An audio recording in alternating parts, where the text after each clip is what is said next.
Sueños de robot, de Isaac Asimov.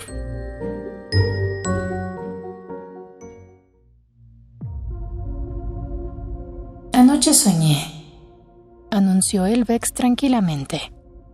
Susan Calvin no replicó, pero su rostro arrugado, envejecido por la sabiduría y la experiencia, parecía sufrir un estremecimiento microscópico. ¿Ha oído usted eso?, preguntó Linda Rush nerviosa. Ya se lo había dicho. Era joven, menuda, de pelo oscuro. Su mano derecha se abría y se cerraba una y otra vez. Calvin asintió y ordenó a media voz: Elvex, no te moverás, ni hablarás, ni nos oirás hasta que te llamemos por tu nombre. No hubo respuesta. El robot siguió sentado como si estuviera hecho de una sola pieza de metal, y así se quedaría hasta que escuchara su nombre otra vez. ¿Cuál es tu código de entrada en la computadora, doctora Rush?, preguntó Calvin. O márcala tú misma si te tranquiliza. Quiero inspeccionar el diseño del cerebro positrónico. Las manos de Linda se enredaron un instante sobre las teclas. Borró el proceso y volvió a empezar. El delicado diseño apareció en la pantalla. Permíteme, por favor, solicitó Calvin, manipular tu computadora. Le concedió el permiso con un gesto sin palabras. Naturalmente, ¿qué podía hacer Linda? Una inexperta robopsicóloga recién entrenada frente a la leyenda viviente. Susan Calvin estudió despacio la pantalla, moviéndola de un lado a otro y de arriba a abajo, marcando de pronto una combinación clave, tan deprisa que Linda no vio lo que había hecho. Pero el diseño desplegó un nuevo detalle, y el conjunto había sido ampliado. Continuó, atrás y adelante, tocando las teclas con sus dedos nudosos.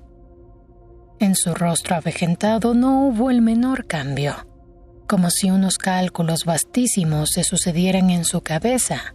Observaba todos los cambios de diseño. Linda se asombró. Era imposible analizar un diseño sin la ayuda, por lo menos, de una computadora de mano. No obstante, la vieja simplemente observaba. ¿Tendría acaso una computadora implantada en su cráneo? ¿O era que su cerebro durante décadas no había hecho otra cosa que inventar, estudiar y analizar los diseños de cerebros positrónicos? ¿Captaba los diseños como Mozart captaba la notación de una sinfonía? ¿Qué es lo que has hecho, Rush?, dijo Calvin por fin. Linda, algo avergonzada, contestó: He utilizado la geometría fractal. Ya me he dado cuenta, pero ¿por qué? Nunca se había hecho. Pensé que tal vez produciría un diseño cerebral con complejidad añadida, posiblemente más cercano al cerebro humano. ¿Consultaste a alguien? ¿Lo hiciste todo por tu cuenta? No consulté a nadie. Lo hice sola. Los ojos ya apagados de la doctora miraron fijamente a la joven. No tenías derecho a hacerlo. Tu nombre es Rush. Tu naturaleza hace juego con tu nombre. ¿Quién eres tú para obrar sin consultar? Yo misma, Susan Calvin, lo hubiera discutido antes. Temí que se me impidiera. Por supuesto que se te habría impedido. Van a... Su voz se quebró pese a que se esforzaba por mantenerla firme. ¿Van a despedirme? Posiblemente, respondió Calvin. O tal vez te asciendan. Depende de lo que yo piense cuando haya terminado. ¿Va usted a desmantelar a Elv? Por poco se le escapa el nombre que hubiera reactivado al robot y cometido un nuevo error. No podía permitirse otra equivocación, si es que ya no era demasiado tarde. ¿Va a desmantelar al robot?, En ese momento se dio cuenta de que la vieja llevaba una pistola electrónica en el bolsillo de su bata. La doctora Calvin había venido preparada para eso precisamente. «Veremos», postergó Calvin. «El robot puede resultar demasiado valioso para desmantelarlo. Pero, ¿cómo puedes soñar? Has logrado un cerebro positrónico sorprendentemente parecido al del humano. Los cerebros humanos tienen que soñar para reorganizarse, desprenderse periódicamente de trabas y confusiones. Quizás ocurra lo mismo con este robot y por las mismas razones. ¿Le has preguntado qué soñó? No, la mandé a llamar a usted tan pronto como me dijo que había soñado. Después de eso ya no podía tratar el caso yo sola». ¿Yo? Una leve sonrisa iluminó el rostro de Calvin. «Hay límites que tu locura no te permite rebasar, y me alegro. En realidad, más que alegrarme, me tranquiliza. Veamos ahora lo que podemos descubrir juntas». «Elvex», llamó con voz autoritaria. La cabeza del robot se movió hacia ella. «¿Sí, doctora Calvin? ¿Cómo sabes que has soñado?» «Era por la noche. Todo estaba a oscuras, doctora Calvin», explicó Elvex. «Cuando de pronto aparece una luz, aunque yo no veo lo que causa su aparición. Veo cosas que no tienen relación con lo que concibo como realidad. Oigo cosas. Reacciono de forma extraña.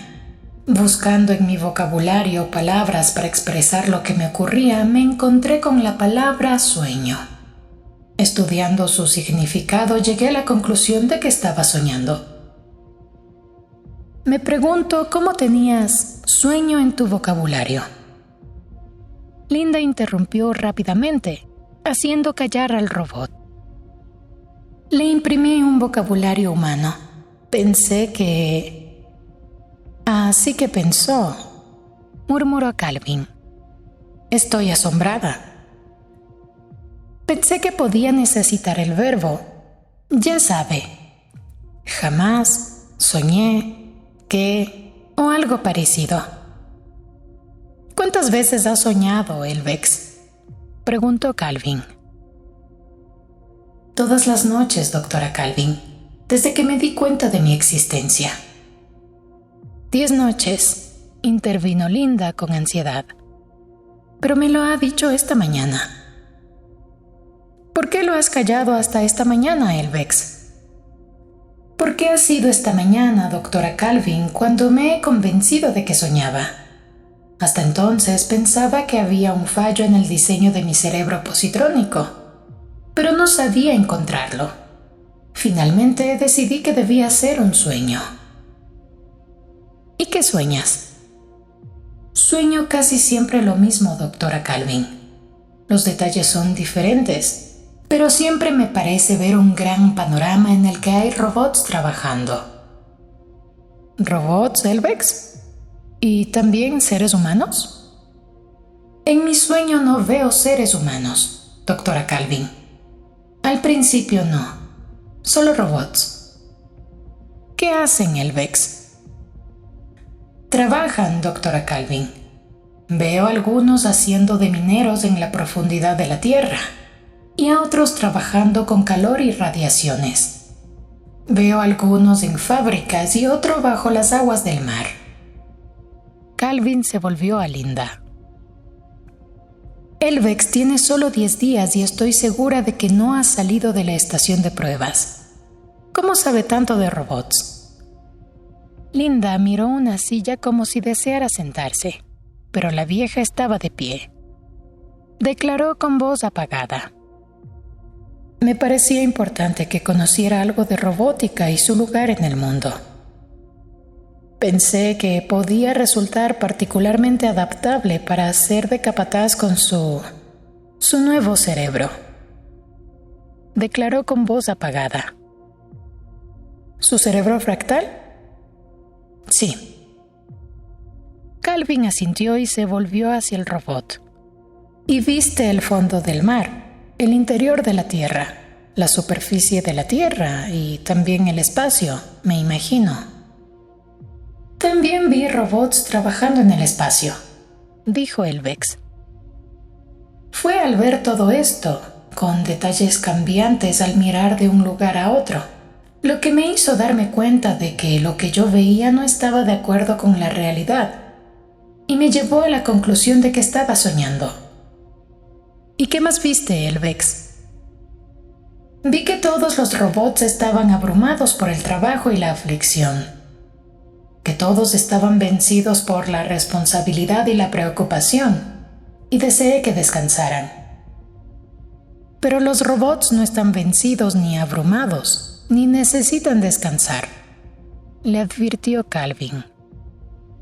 Y así es en realidad, doctora Calvin. Le hablo de mi sueño.